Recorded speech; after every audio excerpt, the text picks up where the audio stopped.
목 주변 통증과 함께 팔까지 이어지는 저림 증상 때문에 아프고 불편했다는 70대 여성 환자.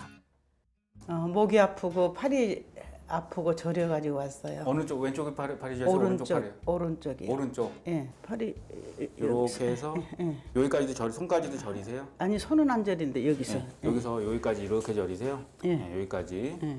목 디스크가 의심되는데요.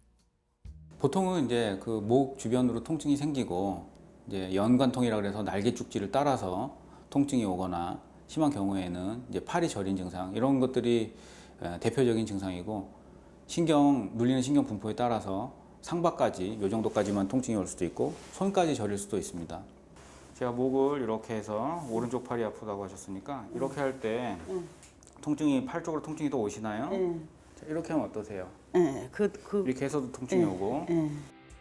지속되는 뒷목 통증, 어깨와 등의 결림, 팔과 손가락의 저림과 감각 이상, 목 어깨 통증과 함께 두통이 발생하는 경우에는 목 디스크를 의심할 수 있는데요. 특히 목 디스크는 다양한 증상이 나타나기 때문에 검사를 통해 다른 질환과의 감별이 필요합니다.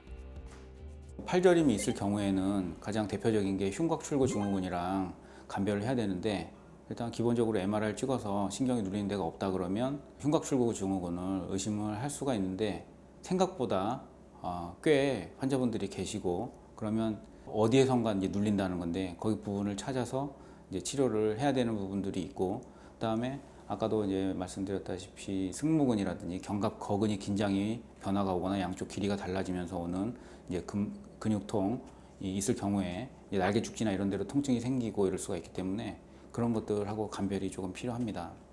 어떤 분들은 팔이 저려서 왔어요 했는데 진찰을 하고 자세히 들여다보면 어깨 문제인 경우들이 꽤 있기 때문에 이제 어깨 질환하고 또 감별을 좀 해야 됩니다. 척추의 전반적인 상태를 파악할 수 있는 엑스레이 검사. 척추 및 관절의 모양과 관절 사이의 간격 등을 확인할 수 있는데요. 필요에 따라 CT, MRI 검사 등을 통해 탈출한 디스크가 어느 부분의 신경을 자극하고 있는지, 탈출 위치와 정도 등을 정밀하게 진단하고 환자 상태에 맞는 치료 계획을 세우게 됩니다. 디스크가 이제 가운데로 많이 튀어나와 있지 않고 팔로 나가는 신경근을 압박하지 않는 경우에는 이제 목 통증하고 이 중심축에 관련된 날개 축지라든지 등 쪽으로 이제 뻗치는 그런 통증들이 생길 수가 있고 신경근, 팔로 가는 신경을 누르게 되는 경우에는 팔 쪽으로 통증이 생기거나 저리거나 힘이 떨어지거나 이제 그런 증상들이 생길 수가 있습니다.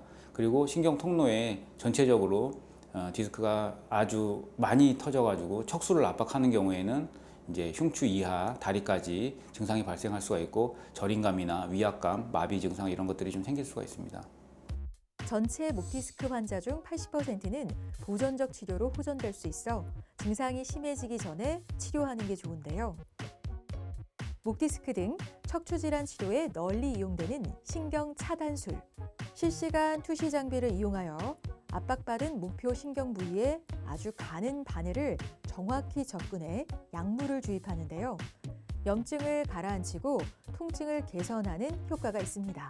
일단 보존적인 치료라고 하면 절개하지 않는다고 생각을 하시면 됩니다. 수술을 제외한 치료는 다 보존적인 치료라고 볼 수 있는데 소극적인 방법으로는 약 먹고 물리치료하고 스트레칭하고 본인이 안정하고 이런 것들이 있겠고 주사치료나 이런 시술이나 이런 것들도 큰 범주 안에서는 보존적 치료라고 생각할 수 있습니다.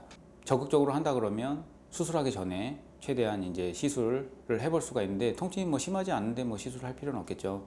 최대한 우리가 어쨌든 통증에 관련된 질환들은 통증 자체를 줄이는 게 1차적인 목표이기 때문에 통증이 심한 경우에 이제 시술까지 해보고 그 전에는 뭐 약물 치료나 물리치료, 주사치료 컨비네이션 해가지고 치료해 볼 수가 있고 수술하는 경우는 이렇게 저렇게 해도 도저히 통증이 조절되지 않는 경우나 마비가 온 경우는 적극적으로 수술을 권장을 합니다. 다만 마비가 아주 살짝 와 있는 경우에는 수술하지 않고도 개선되는 경우들이 상당히 있기 때문에 마비가 살짝 와 있다고 약간 와 있는 정도에서는 무조건 처음부터 수술을 하진 않습니다.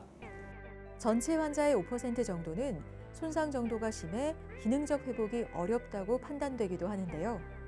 수술이 불가피한 상황이 발생할 수 있습니다.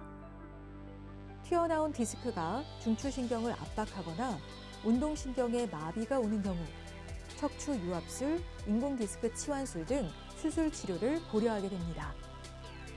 두 척추뼈 사이에 손상된 디스크 조직을 제거하고 뼈 이식을 한 후 나사못으로 고정하는 척추 유압술. 탈출된 디스크를 완전히 제거한 후 특수 제작된 인공디스크를 삽입하는 인공디스크 치환술이 있습니다. 생활 패턴을 조금 개선을 해야 됩니다. 왜 왔는지, 자세가 원래 안 좋았다 그러면 이제 증상을 유발하는 자세나 아니면 목 커브가 나빠지는 목 디스크가 압력이 올라가는 이제 그런 자세를 좀 피하셔야 되겠고, 그리고 목이 아프면 주변에서 스트레칭 하라고 그러고, 그러니까 디스크가 터졌는데 모르고 하다가 증상이 더 악화될 수가 있습니다. 그래서 급성기에는 이제 심한 스트레칭이나 도수 치료 시에 증상이 악화될 수가 있기 때문에 그런 부분들을 조금 피하셔야 되겠고, 이제 유발 인자에 대한 것들을 조금 이제 가능성 있는 것들을 줄여야 되는데, 그게 뭐 대표적인 게 나쁜 자세를 피하는 것과 그다음에 금연하는 것과 뭐 이런 것들이 좀 필요할 수 있습니다.